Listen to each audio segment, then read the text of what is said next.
This land is my land. This land is your land. From the Rupununi to the Currentine,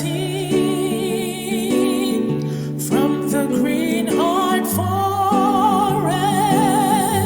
to Atlantic waters. This land was made for you and me. After South America was sighted by the first Europeans in the late 15th century, the Dutch was the first to occupy the area now known as Guyana. By 1616, they had firmly established settlements in various locations at the mouth of the Essequibo River and other areas in the Pomeroon and Bariema. In contrast, there was hardly a Spanish presence, east of the Orinoco, so it was surprising when Spain and then its later colony of Venezuela referred to the Essequibo River as an eastern boundary. Dutch sovereignty over their settlements on the wild coast of South America was further strengthened by the Treaty of Munster, whereby Spain agreed that the Dutch would retain all assets and lands under their possession at that time. Those lands included their fledgling colony of Essequibo.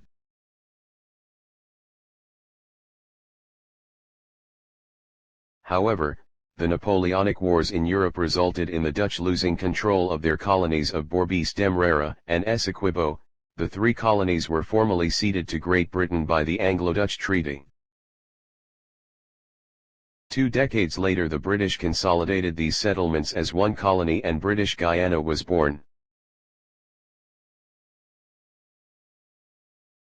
As the areas bordering the Orinoco Delta was still undefined, the British government 10 years later, commissioned the German explorer Robert Schomburgk, who was familiar with the area, to demarcate the western boundaries of the new colony. For the next 2 years Schomburgk surveyed the region and placed boundary markers. His demarcations east of the Orinoco and in the Cuyuni areas was famously referred to as the Schomburgk Line.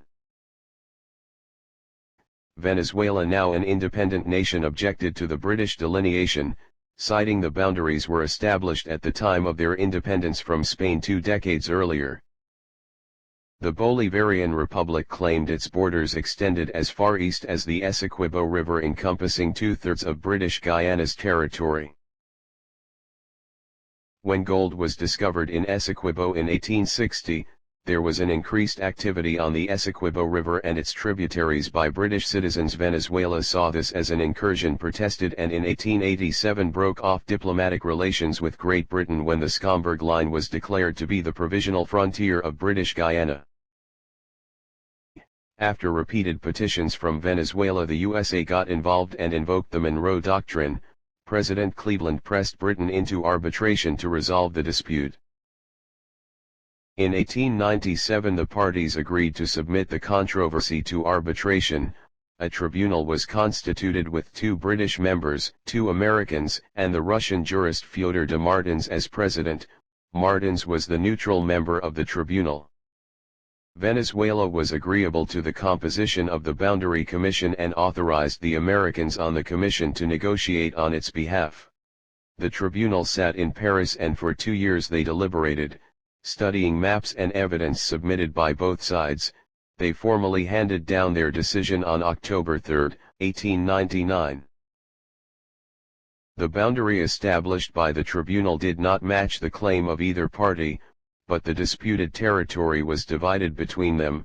Venezuela's claim to the entire Essequibo region, that is, the territory between the Essequibo and Orinoco rivers, was rejected.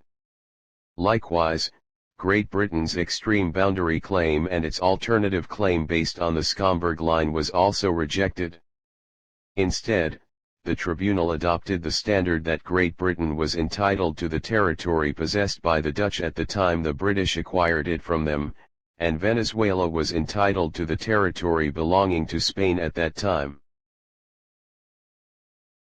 For the next 6 years a British Venezuelan boundary commission surveyed the boundary line and official markers were erected from Punta Playa on the coast to Mount Roraima delineating the new border. The commission members met in Georgetown and surveys and maps were finalized in 1905. The frontier was acknowledged further when British Guyana, Venezuela, and Brazil erected a tri-junction concrete monument on Mount Roraima, at the location where the three borders met. The side of the monument facing west is marked Venezuela and 1931. The matter was deemed settled.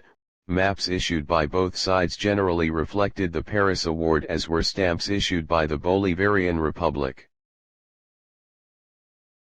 The apparently settled border issue was upended in 1949 when the American Journal of International Law published a posthumous letter purportedly written 6 years before by Severo Malet Prevost. Prevost was a junior lawyer on the Venezuelan legal team during the sitting of the Paris Tribunal. The memo contained allegations of impropriety by members of the tribunal and further claimed that the award was the result of a secret deal between the president of the tribunal, the Russian Friedrich Martins, and the British arbitrators. Although it contains speculations and unsubstantiated details, Prevost's letter became the proverbial smoking gun for the Venezuelans, seeking to reverse the 1899 Paris Award. Extensive reviews and research by experts in the field has not unearthed any definitive evidence to substantiate the Malet-Prevost claims. With their position based on a single memo and ignoring voluminous evidence on the matter, Venezuela in 1962 went before the United Nations and formally declared that it would no longer abide by the Paris Award on the basis that it was null and void. In rejecting the award, Venezuela reneged on its previous agreement inscribed in the 1897 arbitration treaty, which bound both parties to accept the decision handed down by the Paris Tribunal. On the eve of Guyana's independence, talks were held between Great Britain and Venezuela. An agreement was signed to resolve the controversy, the Geneva Agreement. The intent of the Geneva Agreement was for the peaceful resolution of the dispute. An important clause was Article No. 4, which left room for the United Nations to find a way forward, in the event the parties failed to come to a solution. Despite the ongoing talks to peaceably resolve the border controversy, Venezuela tested the mettle of the newly independent Guyana, and on October 7, 1966 invaded and seized the entire island of Ankoko, which was divided between the two states. This was the first of several incursions into Guyana's territory by Venezuela's military. Guyana signed the agreement when it gained independence, but after 4 years and 16 sessions the Geneva Mixed Commission ended its tenure without a resolution to the controversy. The two sides were diametrically opposite. Venezuela apparently saw the purpose of the Mixed Commission was to redraw the boundary, while Guyana saw it as a forum to examine the validity of the Venezuelan allegations concerning the arbitral award. The two parties then agreed to the Protocol of Port of Spain, which suspended the operation of Article 4 of the Geneva Agreement for 12 years. The protocol expired in 1982, with no visible movement on the issue. Venezuela informed Guyana that it was not going to renew but instead will press its claim with the United Nations. In 1990, in accordance with Article 4 of the Geneva Agreement, the parties sought the good offices of the UN Secretary-General in an effort to move forward. With the discovery of vast quantities of crude oil reserves off Guyana's coast in 2015, fuel was added to the already simmering border issue. The stakes became higher and placed the issue on the world stage. In 2016, the UN Secretary-General announced that there was an absence of significant progress towards a solution on the controversy. He also said unless both parties jointly request that he refrain from doing so, he would choose the ICJ as the next means of settlement. After years of no agreement or resolution, the UN Secretary-General announced his decision to submit the matter to the ICJ in January 2018, a move supported by Guyana. Venezuela contended that the World Court had no jurisdiction in the matter, a position that was overruled.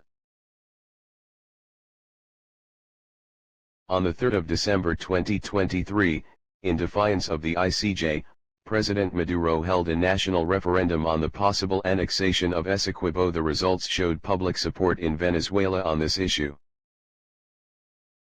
With tensions high, Presidents Ali and Maduro met in St. Vincent under the auspices of CARICOM. President Ali reiterated that Guyana unwaveringly recognizes the boundaries of the 1899 Paris Accord.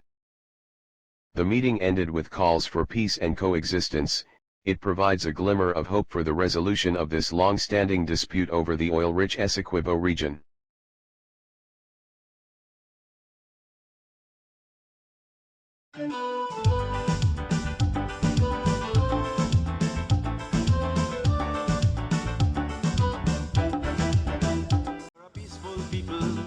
Struggling, we struggle, and we no look for trouble, just ask around.